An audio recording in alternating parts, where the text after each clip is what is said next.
Hi again, everybody. Jeremy Plonk with First Bet and Express Bet, and welcome into the It's Official podcast. Each Tuesday, we take on 5 hot topics in horse racing, and of course, with the Triple Crown now in the rearview mirror, we are looking back at a huge Belmont Stakes racing festival this past week at Saratoga.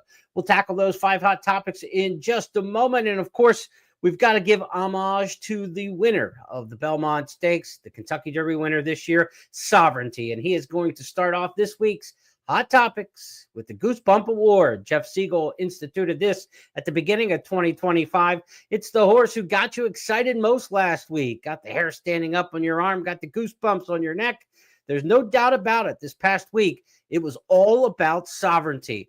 Let's get a full gate-to-wire replay of the Belmont Stakes, courtesy of Fox Sports. And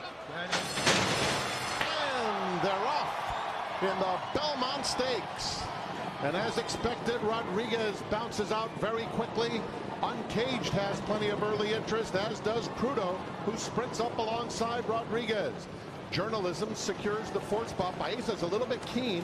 He is in between horses and 4 lengths off the lead. Kentucky Derby winner Sovereignty cruises up along the inside and is suddenly sharing the 2nd position. Hill Road is second to last, and Heart of Honor is at the back of the field. 7 lengths covers them through an opening quarter that went in 23 and 2/5 seconds. And so the lead belongs to Rodriguez, who's in front by a half length. Crudo alongside second. Sovereignty galloping strongly right next to his rival Journalism. Journalism puts his head into 3rd. Does that Preakness winner. A length and a half behind them comes Uncaged. Baeza is 5 or 6 lengths off the lead. Hill Road and Heart of Honor. They're heading toward the half-mile pole. Hall of Famer Mike Smith and Rodriguez carved out that half in 47 and 3/5 seconds. Crudo a length and a half behind him in second. Journalism in the clear, getting a good trip. Uncaged at the rails. Sovereignty in between those two is 5th down, 4 lengths off the lead. Baeza has asked for a bit more at this stage. He's hard ridden, 6 lengths off the pace. Hill Road is trying to match strides with him. Heart of Honor has dropped out.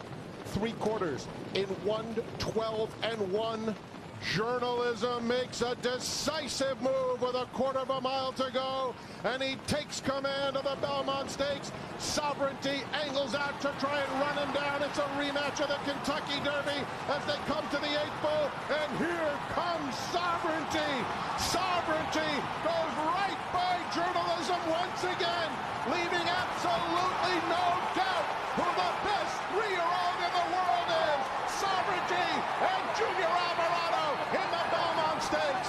Journalism was second. Baeza finished 3rd.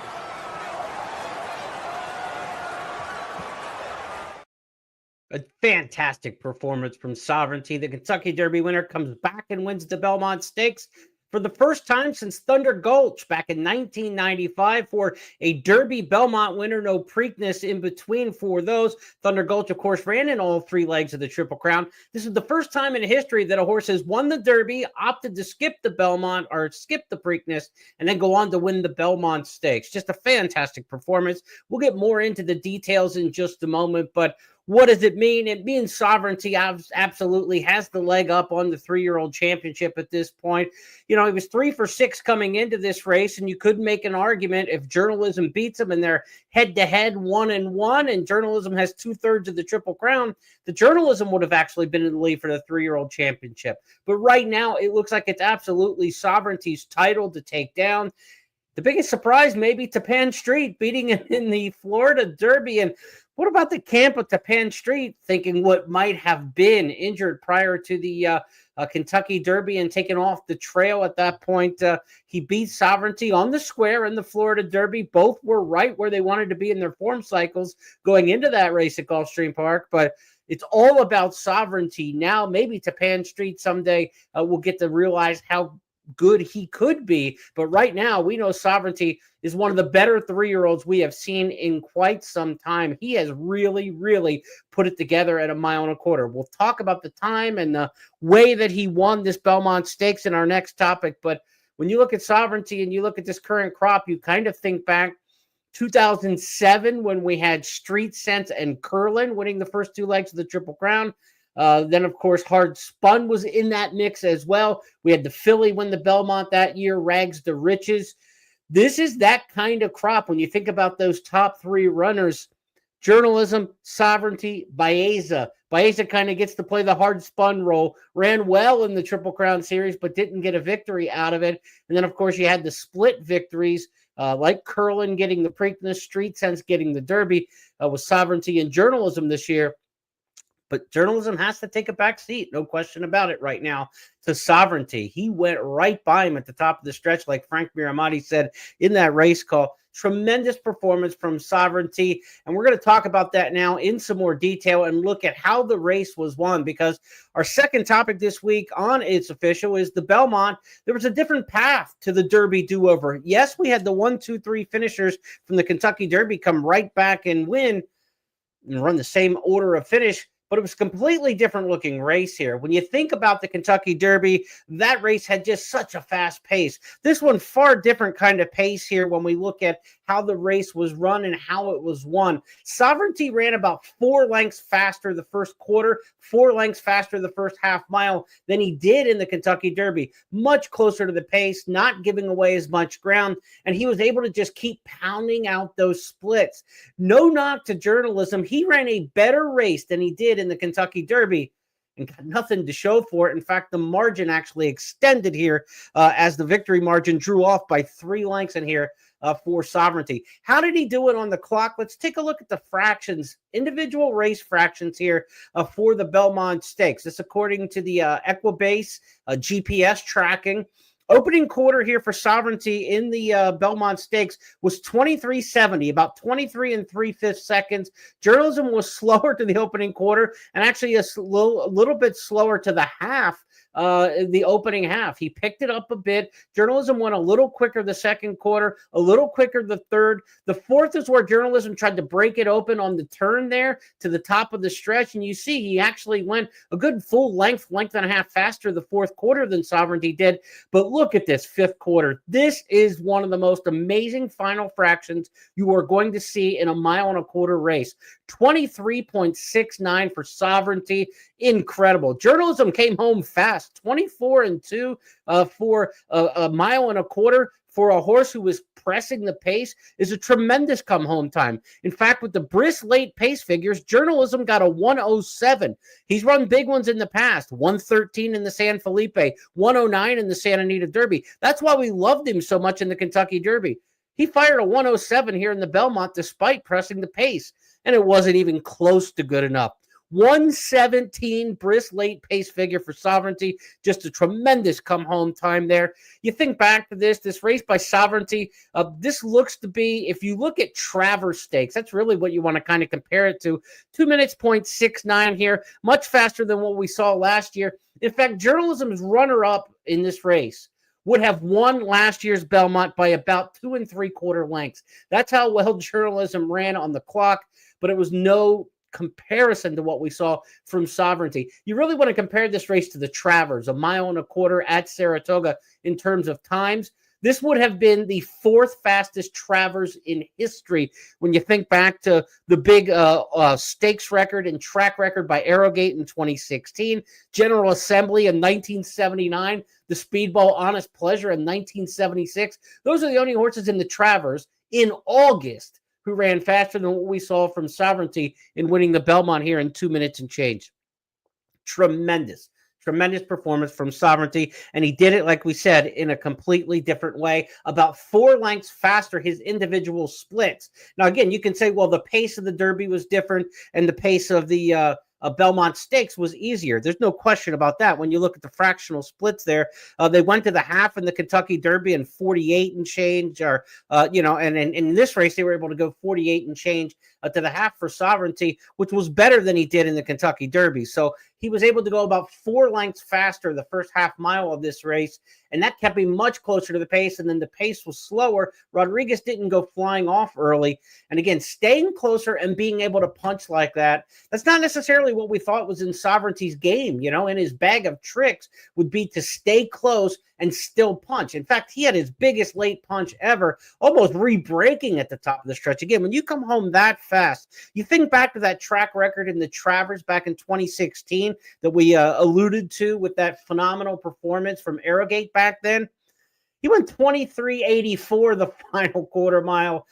Just a phenomenal performance that day when he went 1:59 and change, 1:59.36 to set the track record, fastest ever, a mile and a quarter at Saratoga. And he went slower the final quarter than what we saw Sovereignty go. Sovereignty actually went faster than Arrogate, while Arrogate was drawing off the win by 13.5. And you say, was that a flukish performance from Arrogate? Horses behind him that day included Gunrunner, Exaggerator, and Creator. So the winners of the Preakness and the Derby and Preakness were in there, or the Preakness and Belmont were in that race. Gunrunner, who went on to become a tremendous handicap division horse. So that was a phenomenal addition of the Travers that year when Arrogate drew off and won by 13. And even so, Sovereignty went faster than Arrogate the final quarter mile this Saturday than what Arrogate did back in 2016. Just a tremendous performance. Again, journalism, tip of the cap. He ran his best race of the 3-race series. There is no knocking a horse for going through all 3 legs of the Triple Crown and saying that it can't be done. An outstanding performance in all 3 legs. Of course, second in the Derby, won the Preakness, and then again was second here in the Belmont Stakes. As far as those brisk late pace figures go for journalism, you think of the visual of him in the Preakness Stakes where he had to get the Gosger and they just put the pedal down over the final 1/8 of a mile. He got a 105 brisk late pace figure in that race. He got a 107 on Saturday. He went faster on the back end of this race, better late pace figure in the Belmont than he did in the Preakness when he did the unthinkable and coming back from almost a dead stop with all the bumping at the 3/16 pole. And yet he still came home faster in the Belmont. And the result did not look anything like what it did at Pimlico in terms of his success. He got farther in the rearview mirror of Sovereignty in the final 16th of a mile. All that says is it was a performance of the ages by Sovereignty. Fantastic. And he did it much different than he did in the Kentucky Derby. And that's the sign of a really good horse. Dare I say great? It's early to call any of these 3-year-olds in June great horses to this point. But Sovereignty has a chance to be great because he was able to run that well against the style that we had seen him before. So he doesn't need a setup. He doesn't need everything to go his way. He can make it, and he can make it on his own, and he can make it with a fantastic final time and come home time. Tremendous performance from Sovereignty. Nothing but positive to say. Same with journalism. I thought Baeza was good again, but just not quite up to the test. Remember with Baeza, as we talk about reviewing some of the horses in this Belmont Stakes, Baeza is a horse who's been far along in his form cycle. He's run 6 straight times without a break going back to his career debut. He seemed like the newcomer who had a lot of ceiling left to him because he didn't get to the stakes ranks until the Santa Anita Derby in April. So he was kind of off the radar. But in terms of form cycle, he had already put out a lot of efforts in succession. Where was that big improvement going to come from? That was a little bit of my handicapping question with him going into the Belmont. I thought he ran another good race, but I don't think he made a leap forward in it. But Baeza is absolutely going to be a factor as we look to the West Coast this year with the Breeders' Cup Classic at Del Mar. You've got journalism and Baeza going back home to California. They could both stay out west. One might go Pacific Classic. Maybe they rematch in the Pacific Classic against older horses. 1.25 miles at Del Mar for that one in late August. And then you could just wait till September, first week of October. I'm not sure what the date of it is this year for the Awesome Again Stakes. They called it the California Crown in the last year, but it's back to the Awesome Again Stakes this year. That's the Santa Anita local prep at 1 1/8 miles towards the Breeders' Cup Classic. You could see both of them separated and stay in Southern California and not have to race against each other, journalism and Baeza. Maybe one or both come back east for the Travers Stakes and get a rematch. You would assume that Sovereignty's headed to the Travers Stakes. That seems to be the stated goal from Godolphin and Bill Mott from this point forward. We'll see who else might be headed towards that. Sandman is a horse in this crop who didn't run in the Belmont, but ran in the Derby and Preakness, and Sandman, a horse being pointed towards the Travers. But I can't imagine if Sovereignty's in the Travers, there's going to be a long laundry list of horses willing to come take him on. As for others in this Belmont Stakes, in recap, Rodriguez set the pace, faded the 4th. Not a terrible performance on his behalf. He got beat 8 1/4 lengths. I don't think he's a 1.25 mile horse against this kind of runner anyway, but the 2-month layoff and the foot problem between the Derby and the Preakness, obviously missing those races with the foot problem, did not help him out here, but he certainly got a very comfortable pace, 1:12-1 to the 6 furlongs. If Rodriguez was a star and he was at his peak, then he would have done more than get beat 8.5 lengths in there. So we'll see what happens with Rodriguez, but he's got to be a horse. You look at the Haskell, speedy race in the summer, that kind of horse. He only ran in one leg of the Triple Crown, so actually becomes fairly fresh towards the Haskell. You would think that makes a lot of sense for him. Hill Road really didn't fire with any close for Chad Brown. Might be a little bit of a second-tier performer in there. No effort from Heart of Honor from the back of the pack in there. He ended up 6th, beaten 15 lengths. Really no close for the international runner in there. Crudo for Todd Pletcher, pressed the pace, faded the last in there. He kind of got thrown in off the win at Pimlico on the undercard of Preakness Day in the Sir Barton. They were taking a shot, a heat check, if you will, like a basketball player who's kind of, hit a couple shots. Let's see if we can go from deep now. They tried with Crudo, didn't work out. He looks like a horse probably Haskell too. I mean, he's speed. He's a lightly raced horse. Try to get him good for the Haskell coming up later this summer. That would seem like a good place for him. But when we talk about how this 1-2-3 finish in the Belmont Stakes repeated from the Kentucky Derby, it was done in a completely different fashion. But interestingly enough, my research going back here, for the 1-2-3 finish of the Derby to repeat in the Belmont Stakes, I believe this to be the first time since 1977, when it was Seattle Slew, Run Dusty Run, and Sanhedrin doing it that day.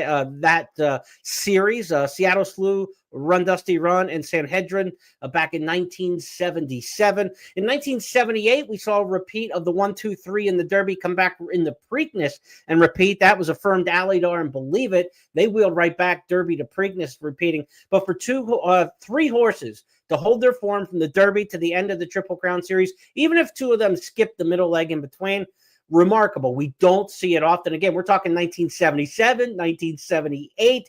We're now in 2025, almost 50 years since we've seen that kind of success hold over and stick together to the final jewel in the Triple Crown.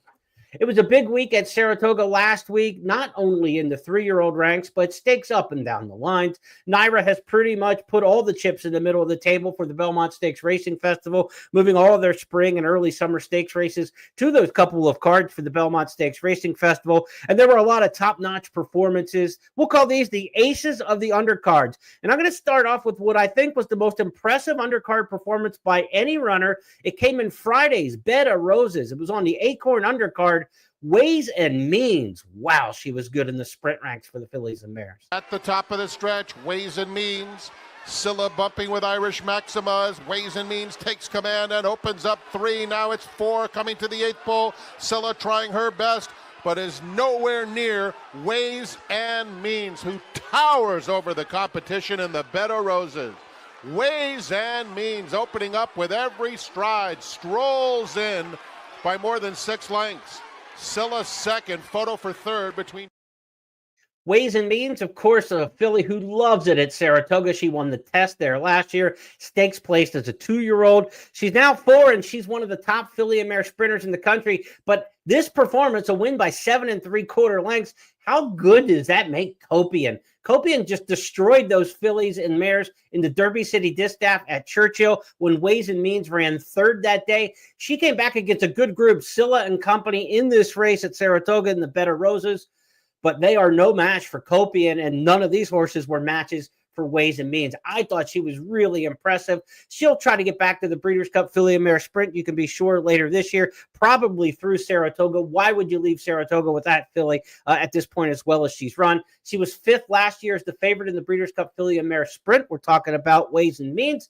Maybe she gets that rematch with Copian, but it was neutral ground at Churchill Downs when Copian came from California and Ways and Means came in from the East Coast. And she couldn't match up with Copian in the neutral site. Now she would have to go to Del Mar for the Breeders' Cup Filly and Mare Sprint perhaps this fall, and that'll be home turf for the West Coast-based Copian. But Ways and Means, to me, I loved her win. I thought it was the most impressive undercard performance by a stakes horse all Belmont Stakes Racing Festival. Now, that was on the undercard Friday for the Acorn Stakes, and the Acorn Stakes will be next up on our undercard review. Lucara is going to go wire to wire in here in a race where the favorite, undefeated, previously Good Cheer, she just had nothing to cheer about. She didn't fire at all. Turns for home through 3/4 in 1:10-3. She's running a giant race and has a 3-length advantage coming to the furlong pole. Scottish Lassie is closing in the center of the track, and Look Forward running a good race.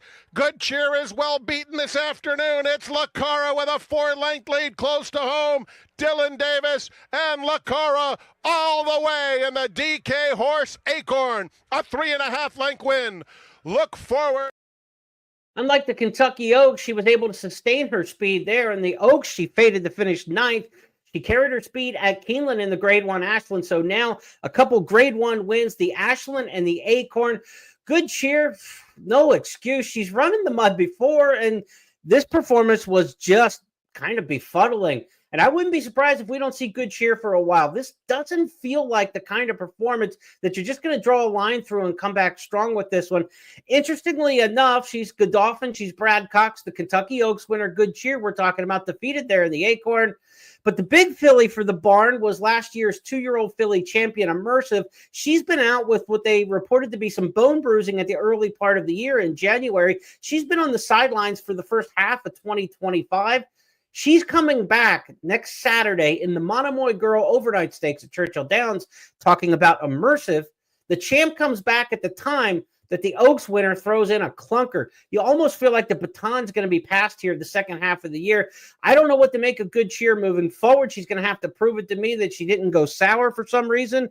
But if she appears soon, I'll be kind of taking a wait-and-see approach. If she doesn't appear for a while, I won't be surprised. And if Immersive doesn't kind of raise back up, and if she's as good as she was at 2, she might just pick up the baton and become one of the fillies to watch the second half of the year. But Lacara, when you give her a lead, and it's not as contested as it was in the Kentucky Oaks, she could do some damage. We'll see her the rest of the season. Now it kind of gets interesting because the 3-year-old fillies, you've got races, the Mother Goose, you got the Alabama, races like that in New York. I don't think she's got to leave New York anytime soon. Of course, Lacara won the Ashland earlier this year at Keeneland. If Mark Casse in the fall wants to try the older horses in the Spinster Stakes, maybe that's a race where we would see Lacara, but certainly one to watch for the Breeders' Cup Distaff as we get to the fall. But Lacara in the Acorn, she got the track she wanted, she got the pace, and she got everything her way, and she was a dominant winner. Now let's talk about another dominant winner in the slot for trainer Mark Casse. Even more impressive in terms of the margin was the win by Nitrogen. Now this was a race in the Wonder Again Stakes on Saturday that was taken off the turf. They ran it on the main track. Some of the races Saturday obviously were canceled or postponed from Saturday to Sunday from the turf races. Some of the other turf races were just run on the main track. Now Nitrogen only took on 2 rivals in the Wonder Again. It was essentially a paid workout, but this is as good as you can possibly look in that situation. Nitrogen, she was fantastic. Just cruising into the stretch. 1:11 and 2, and Nitrogen is just so far superior. This will be her 5th in a row as Nitrogen just gallops through the stretch for an afternoon workout in the Wonder Again. Jose Ortiz just puts on the brakes as she will win by close to 15 lengths. Nitrogen all alone in the Wonder Again. Bessie Abbott. Now, what this does, maybe it opens up Mark Casse's options with Nitrogen to look at the main track races. I mean, she's fantastic on the turf. Her 5 wins in a row now to show that she takes her track with her anywhere. She won at Gulfstream, Tampa, Keeneland, Churchill, and now Saratoga. Those were all on the grass up until this point, but now she's won on the dirt. We just saw Lacara in the 3-year-old filly division, and now this is a 3-year-old turf filly, Nitrogen. You may be tempted to say, well, maybe she would take a shot on the dirt now in some of the races, maybe worth a little bit more money, but Casse has Lacara already in this division, so unless he wants to try to separate them with races, it's mostly New York to this point until we get to Churchill or Keeneland, September, or Keeneland in October to kind of separate and go different ways with these fillies. I think you'll stay on the turf with Nitrogen. I think she'll go back to the turf after this win because they have Lacara in the division. And the other good thing about the 3-year-old filly division, when you're trying to find the best spots for your horses, it's kind of like a double restriction, right? It's restricted to just 3-year-olds and fillies, and then fillies who can run on the turf. You're really narrowing down the pool of eligibles of good competition, and Nitrogen has proven to be the best 3-year-old filly on the turf. I would expect she's going to stay in the 3-year-old grass filly stakes races as long as they can. Keep extending her out in those kind of double, triple restricted kind of races. And I think she's going to run up the score, and even get to maybe to the fall at Keeneland. You can keep running in the 3-year-old filly turf division all the way up to the grade 1 Queen Elizabeth II Challenge Cup. And she's already won over the turf at Keeneland. So Nitrogen could have a great season, and she doesn't have to go back to the dirt. But it seems like they have an option now if they would like to. And maybe if Lucara doesn't go forward and Lucara kind of stubs her toe or is sidelined for some reason, then Cassie may have a plan B of putting Nitrogen on the dirt in some of these big money 3-year-old filly races. But for now, he's got the best 3-year-old turf filly in the country, and she put in a stellar workout at Saratoga for a good payday. Now, one of the headline races that we saw and got hyped up for into the Belmont Stakes Racing Festival was the Metropolitan Handicap, the Met Mile, if you will, run on Saturday's undercard on Belmont Stakes Day. This was supposed to be the big showdown. It was White Abarrio. It was fierceness. As it turns out, it was all about Raging Torrent. Not many people saw this coming, but he's put together quite a resume now. They're at the top of the stretch. Raging Torrent and Fierceness. Fierceness on the outside. Raging Torrent just a touch. White Abarrio in the center of the racetrack. And Raging Torrent is trying to turn away Fierceness. And he opens up too. Fierceness doing his best. But Raging Torrent running the race of his life. Raging Torrent's coming out party is in the Hillendale Metropolitan Handicap. Fierceness was second, just a touch, and White Abarrio. Now, curious about this one. It was not visually pleasing at all. In fact, it wasn't pleasing on the clock. The buyer speed figure folks and people trying to put figures on this race are all over the map. The race went about 5 lengths slower, almost 4 to 5 lengths slower than last year's version of the Metropolitan. Run on that Wilson chute, starting on the elbow start there at Saratoga, and was much slower than National Treasures race a year ago. This was not the race, and visually they were up and down the stretch. Fierceness was doing absolutely nothing. White Abarrio even less than that. He came with nothing. This feels like a race where all the good horses, nobody showed up with their game for whatever reason. It's one I can't really put my finger on and explain. But when you look at Raging Torrent, he's not a fluke. This is a horse who won the Pat O'Brien last year as a 3-year-old, beating older horses at Del Mar, the top sprint race of the Del Mar meet. He won the Malibu grade 1 company. Mystic Dan came west. It was Raging Torrent who won the Malibu at Santa Anita in December, and then went to Dubai and won the Godolphin Mile most recently. So this is a horse who was 5th or 7th last year in the Breeders' Cup Sprint as a 3-year-old. He's a much better 4-year-old, and he has gotten good over the course of the winter, from Santa Anita to Dubai, and now to another road trip here, from Dubai to the road trip, and now the road trip to New York for trainer Doug O'Neill. Raging Torrent has turned out to be one that you got to keep your eye on.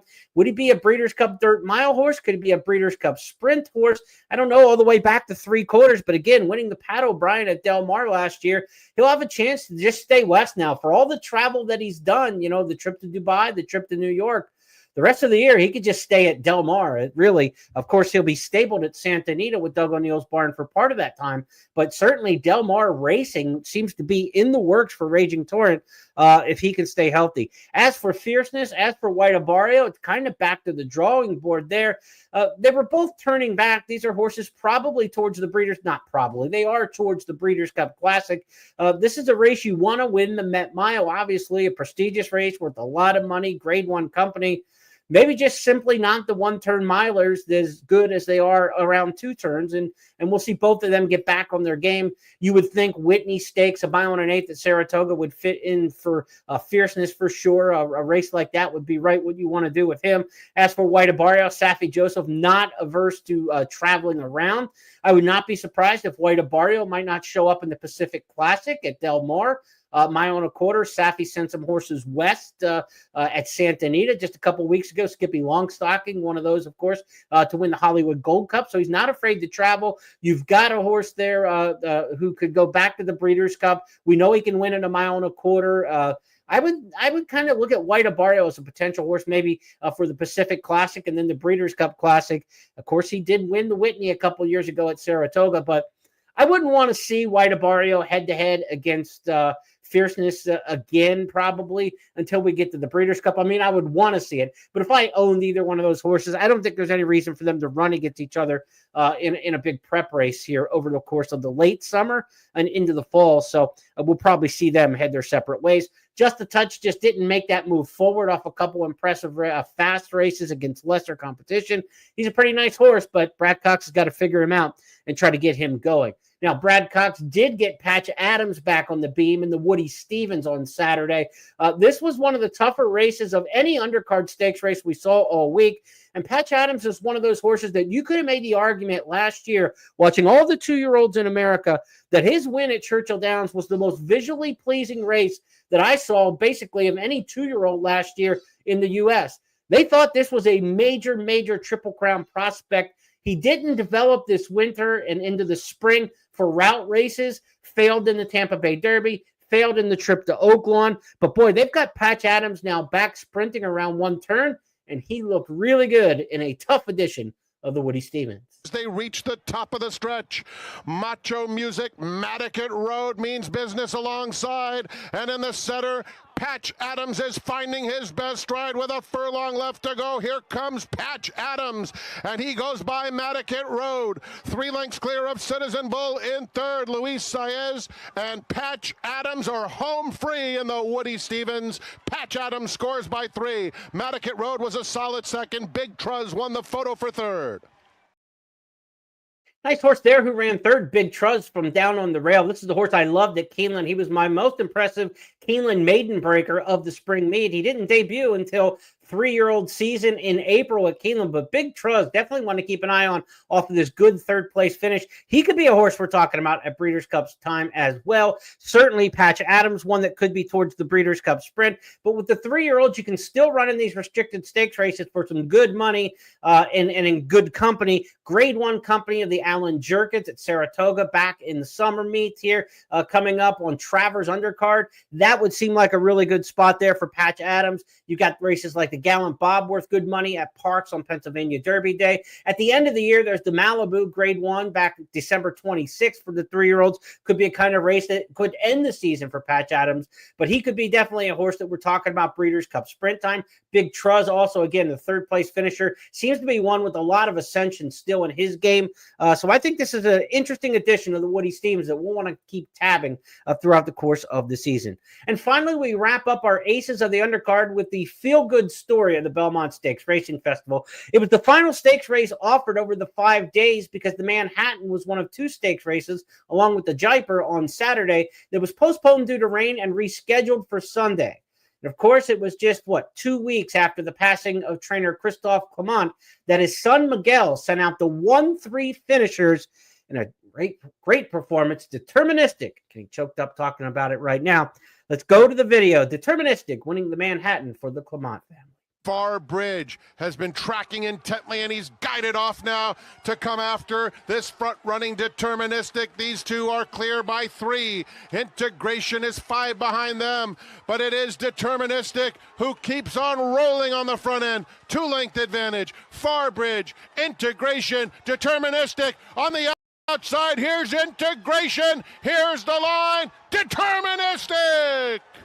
Deterministic has won the Resorts World Casino Manhattan over a hard-charging Integration with Far Bridge third. Congratulations, Miguel Clement.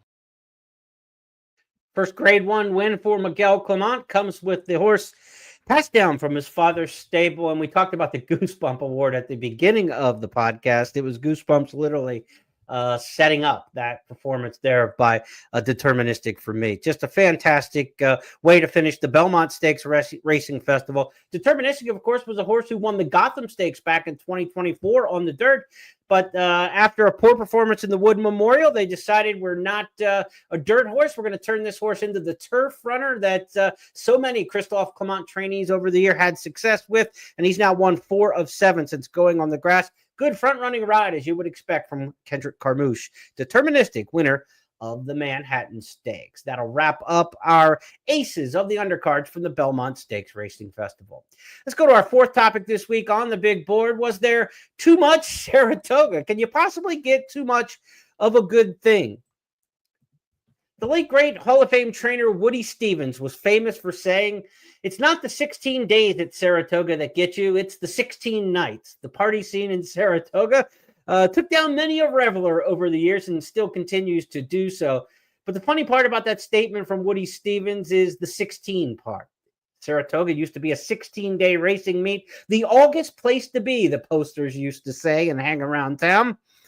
Now they run 40 days for the racing meet proper, 5 days this year for the Belmont Stakes Racing Festival, up one from last year. And they're going to add another 4 days during the 4th of July celebration before starting the Saratoga Summer Meet proper. 49 days of racing this year at Saratoga. Now, part of that is because of the construction downstate at Belmont Park, which they say is on track for a fall 2026 opening. But part of it, too, is also trying to squeeze as much out of the lemon as we can squeeze out of the lemon. Saratoga is a cash cow, no question about that, for the New York Racing Association. But you started to feel a little bit. Mother Nature had a big say in how the weather and how the crowds were for part of this Belmont Stakes Racing Festival. But you started to see a little bit of Saratoga fatigue early in the week. The crowds just weren't there for a Wednesday, Thursday part of the Belmont Stakes Racing Festival. Then, unfortunately, the weather got bad towards the weekend. I believe the crowd was around 46,000 for the Belmont Stakes. Think back to a Travers when Point Given was running. I was there that day, 75,000 at Saratoga for a Travers. Now, they limit attendance, but I believe they wanted to sell upward to 50,000 for the Belmont Stakes. So the fatigue of running over and over at Saratoga can start to kick in at some point. Now, David O'Rourke, the CEO of NYRA, the New York Racing Association, was on some local media interviews in the Albany area leading up to the Belmont Stakes Racing Festival finale and the big cards on the weekend. And he told the local media that they expect to go back to 40 days at Saratoga, that they will not extend and keep running these kind of longer sessions like they did this year, that this year was a specialty. And right now, O'Rourke says it's not out of the question that next year's Belmont will be run downstate at Belmont Park on Long Island. They will not have the grandstand completed and the main infrastructure of the racetrack until the fall and grand opening in the fall of 2026. But they are leaving the door open for the possibility of a Belmont Stakes run at Belmont Park, maybe in more of a fair atmosphere. The infield could be done and completed by that point. There's tunnels and infrastructure to open the infield up for the first time at Belmont Park, the new Belmont Park. So maybe we're looking at something more of a festival fair atmosphere for a 2026 Belmont Stakes on Long Island, or maybe they go back to Saratoga. I think money is always the answer to all of your questions of where something might happen. If they feel they can make the money in upstate New York and keep pushing the envelope, they don't want to take away from the brand of Saratoga. The brand of Saratoga is just so important to everybody on the New York Racing Association and everybody in horse racing. The local community, I don't know in Saratoga if they really have the wherewithal to keep extending the racing days at Saratoga. It's tough on the local operators. Obviously, it's good for business and the business owners, but certainly the town and the infrastructure of the town really do get strapped to the hilt during the course of the racing season at Saratoga. And to keep extending it is kind of pushing the envelope. And where will that point of kind of resistance come back? So for Saratoga, is it possible to have too much Saratoga? The answer to that may be yes. And if we end up with a Belmont Stakes Racing Festival next year at Belmont Park, even without the grandstand and everything complete, that will kind of tell you the answer, that they think that they need to protect the brand that is Saratoga, because Saratoga racing in the summer is the centerpiece for the New York Racing Association. And really, for fans around the country, you know, it's that right of summer at Saratoga, and more Saratoga can kind of take away. As you see, it wasn't full all the days of the racing festival. A great crowd on hand for the big day on Saturday. And of course, Mother Nature finally cooperated later in the day on Saturday, and we ended up running the Belmont Stakes on a fast track. But I think that's kind of interesting that they are keeping the door open potentially running the 2026 Belmont downstate. And that would kind of tell me that they're a little worried with the business north at Saratoga if they keep trying to extend that meet. The 16 days are what get you, or aren't what get you at Saratoga. It's the 16 nights. The 49 nights, That would be difficult to survive for sure. As for the length of the racing days, they went about 8, almost 9 hours of live racing on some of these days. Could we contract the racing days a little bit? Perhaps, but keep in mind, a lot of these big racing days have a late arriving crowd. If you watch the early races on an undercard, you think, oh my goodness, nobody's showing up. And by the time we get later in the afternoon, people who are coming in for big events like the Oaks, like the Derby, the diehards are there early and the revelers might be there early, but the bulk of the crowd shows up throughout the day and get there later in the day. So while there may be a 9-hour schedule from first post to last post, I think the fans kind of figure out how to handle that. The ones who want to come late, come late. The ones who want to, arrive early and stay for the whole day, they do so as well. I think it's people like me and others in the racing industry and people on Twitter who are a little bit too close to everything, who complain about the length of the race day. I know I kind of do as I'm watching and playing from home. Like, God, can they speed these races up a little bit? But think about the experience for the people who are there. They're enjoying themselves. They're having a great day, hopefully, and getting great customer service throughout the course of the day. If they didn't like it, they wouldn't be there. So we will see the crowds continue on the biggest days for racing to come out in full force, and we'll see how that continues. But is there too much Saratoga? Probably too many days for sure, and we're starting to see maybe a peel back of that.